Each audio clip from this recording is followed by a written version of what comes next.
जी, अध्यात्म में आज आपको लेकर चलते हैं चार धाम के पहले पड़ाव यमुनोत्री धाम, जो श्री कृष्ण को सबसे प्रिय है। वही यमुना जो श्री कृष्ण की जन्मभूमि को सिंचती है। कहते हैं कि यमुना जी जन्म और मृत्यु के बंधन से मुक्त करने वाली है। तो आइए चलते हैं पवित्र अविरल धारा के उद्गम की ओर।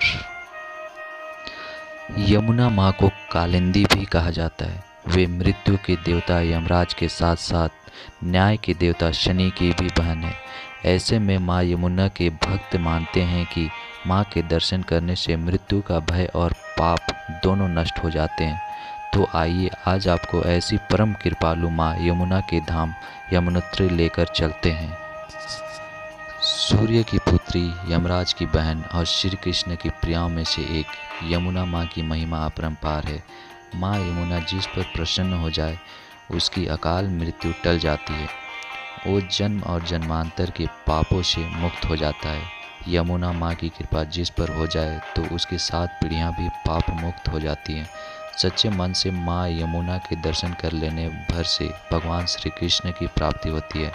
मान्यता है कि भाई दूज के दिन यदि यमुना स्नान करे तो आयु लंबी होती है।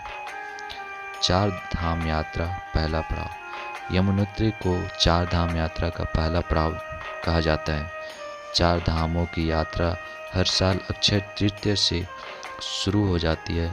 यात्रा यमुनोत्री से शुरू होकर गंगोत्री, फिर केदारनाथ और आखिर में श्री बद्रीनाथ धाम पर पूरी होती है। माँ यमुना का पवित्र धाम उत्तराखंड के उत्तरकाशी जिले में है। यहाँ से 1 किलोमीटर दूर स्थित चंपासर ग्लेशियर है, जो यमुना का मूल उद्गम स्थल है। ग्लेशियर की ऊंचाई 4421 मीटर है, जिसे कलिंद पर्वत कहा जाता है। यहीं से उद्गम होने के कारण यमुना नदी को कालिंदी भी कहा गया है। असित मुनि की तपस्या। पौराणिक मान्यता के अनुसार यहाँ पर असित मुनि का आश्रम भी था और उन्होंने ही तप करके माँ यमुना को कलिंद पर्वत से प्रवाहित होने के लिए आह्वान किया था। यमुनोत्री धाम पहुँचने के लिए जानकी चट्टी से 6 किलोमीटर की चढ़ाई पैदल तय करनी पड़ती है।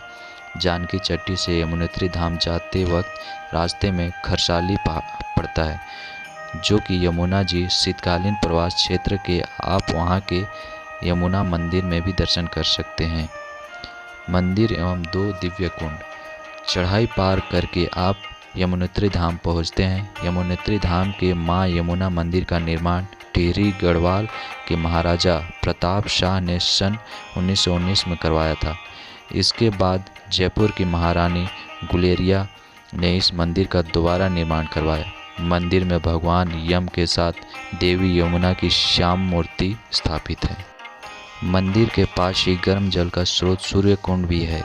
ये माँ यमुना की महिमा ही है कि जहाँ पूरे इलाकों में हाड़ कपा देने वाली ठंड पड़ती है, वहीं ये जल स्रोत हमेशा गर्म पानी से युक्त होता है। सूर्य कुंड आने वाले श्रद्धालु कपड़े की पोटली में चावल बांधकर उसे सूर्य कुंड के जल में पकाते हैं और इन चावलों को प्रसाद के रूप में खाते हैं। मान्यता है कि इससे स्वास्थ्य उत्तम होता है। सूर्य कुंड के पास ही गौरी कुंड भी है। मंदिर परिसर में एक विशाल शिला स्तंभ भी है, जिसे दिव्य शिला के नाम से जाना जाता है। मंदिर के कपाट अक्षय तृतीया के पवित्र दिन खुलते हैं और दिवाली के दूसरे दिन बंद होते हैं। बाकी समय भारी सर्दी और हिमपात के कारण श्रद्धालु माँ यमुना के मंदिर और उद्गम तक नहीं जा सकते। यमुना मैया की कथा। सूर्य पुत्री माँ यमुना के बारे में पुराणों में कथा है कि सूर्य की संध्या और छाया नामक 2 पत्नियां थीं। इनसे क्रमशः यमुना, यम और शनिदेव प्रकट हुए।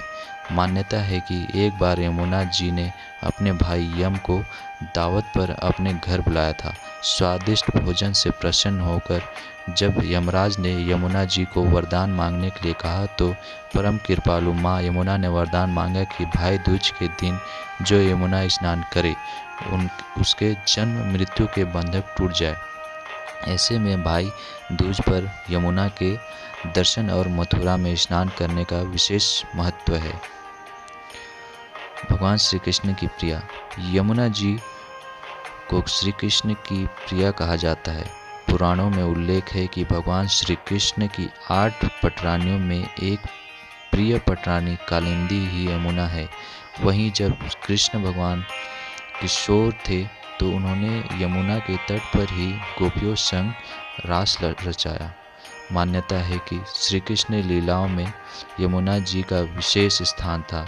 ये माँ यमुना की महिमा ही है कि भक्त दूर दूर से उनके दर्शन करने पहुँचते हैं, यमुना पान और यमुना स्नान करते हैं। सच्चे मन से भक्ति और पूजा से माता शीघ्र प्रसन्न होती है।